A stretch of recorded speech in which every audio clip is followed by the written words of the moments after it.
Опасност. Небезбедна зграда. Со надписи на 3 јазици се предупредуваат граѓаните кои поминуваат покрај Врховниот суд. Опасноста демне од високо, од некаде може да се откачи црвена мермерна плочка од фасадата, да падне и да повреди некој.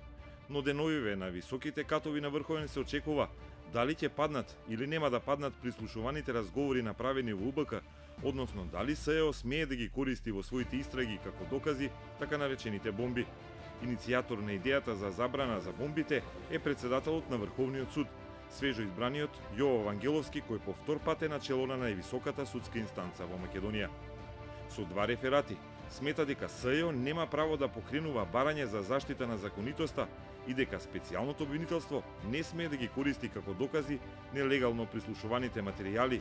Со рефератот за барањето за заштита на законитоста, судски кажано БЗЗ, Вангеловски смета дека само државниот обвинител има право да го побара тој вонреден правен лек за правосилни судски одлуки и покрај посебниот закон кој предвидува целосна автономија на специјалното јавно обвинителство. Случајот поради кој е направен овој реферат е Сејат Кочан, осомничениот од СЕО бизнисмен кој е во бегство и кому му е одреден притвор во истрагата Труст. Државниот обвинител Зврлевски се повика на членот Законот за кривична постапка и побара поништување на притворот за бегалецот Кочан. Јанева пак се повика на Законот за СЕО и оцени дека само таа е надлежна за своите истраги и случаи.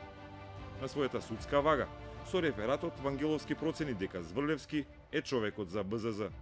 Во вториот реферат, дали доказите прибавени на незаконит начин може да бидат употребени во судска постапка, Вангеловски со свој подпис и мислење тврди дека бомбите, односно снимките направени во УБК, во кои има разговори за вршење и потикнување на кривични и коруптивни дела, не треба да се користат како докази во судска постапка, туку само како индиции за истрага, затоа што не биле прибавени на законит начин. Во рефератот кој го објави Макфакс, Вангеловски цитира поранешни случаи кога снимките не биле прифатени како докази. Тој со рефератот бара поддршка од врховните суди бомбите да бидат иземени од судењата на СЕО. Вангеловски на кој е дел од бомбите, за него тимот на Јанева бараше иземање поради тоа, но колегите врховни судии на општа седница не одобрија тој да биде иземен од предметот за притворот на Сејат Кочан. Во првиот мандат како председател на судот Вангеловски на тогашниот министер Милијана Киевски му сугерира какви документи треба да приготви за случајот Глобал.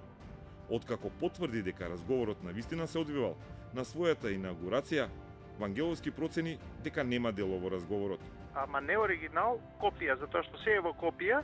Важи го тоа. И ова во копија со твој подпис. Ја не се ти пуштам точни бројки. Готово. За да може да излезе утре излегува од кај мене со како што треба. Се сомневам дека содржината на тој разговор може да биде и под лупа и под било каква друга обсервација, затоа што содржината е таква каква што е.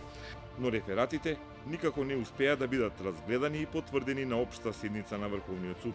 Еднаш имаше повеќе болни од здрави врховни суди. Втор пат имало предолга расправија. Прв пат имаше поважни точки на дневниот ред. А денеска и по 2 часа расправа пак немаше одлука, ниту за снимките, ниту за БЗЗ-то. Седницата ќе продолжи и утре, во истата црвена зграда, чии надворешни плафони ги јаде влагата и покажува дека треба реконструкција во Врховниот суд.